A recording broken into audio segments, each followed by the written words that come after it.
সকাল সকাল ব্রেকফাস্ট না করে বেরিয়ে পড়লাম। কোথায় যাচ্ছি বলো তো? দ্বিতীয় চাবিটা তো খুঁজতে হবে নাকি? এখানে পুরনো একটা ঘাট আছে। শশাঙ্কের আমলে নাকি ওখানে নৌসেনার ঘাঁটি ছিল। কিন্তু ধাঁধায় তো বলা আছে নোয়াখালীর ভালো, আর নোয়াখালী তো বাংলাদেশে। এক্স্যাক্টলি। নোয়াখালীর সাথে নৌসেনার কি সম্পর্ক? বিশ্বম্বর বাবুর সাথে আড্ডা হচ্ছিল এই বাংলার কোথায় কি ভালো তাই নিয়ে। তো উনি আমাকে বিখ্যাত কবিয়াল ভোলা ময়রার একটা গান মনে করিয়ে দিলেন। কোন গান শোনাদা?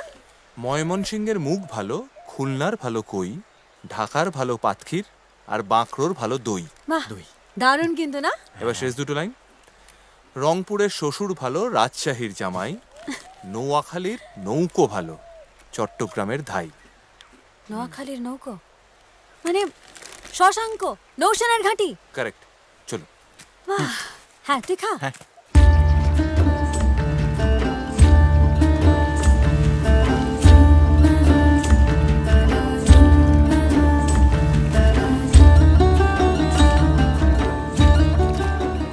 নদীমাতৃক দেশ আমাদের এই বাংলায় সেই শশাঙ্কর আমল থেকেই নৌসেনার ঘাঁটি তৈরি হয়েছিল, জানিস তো?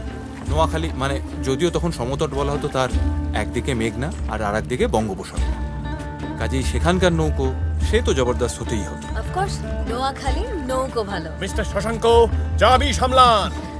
We are coming. এই তুই নিজেকে সামলা আগে। অবস্থা দেখেছিস?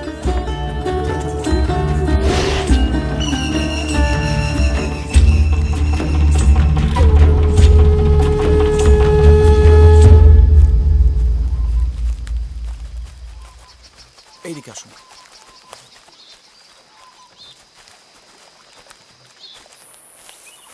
এদিকে আসুন।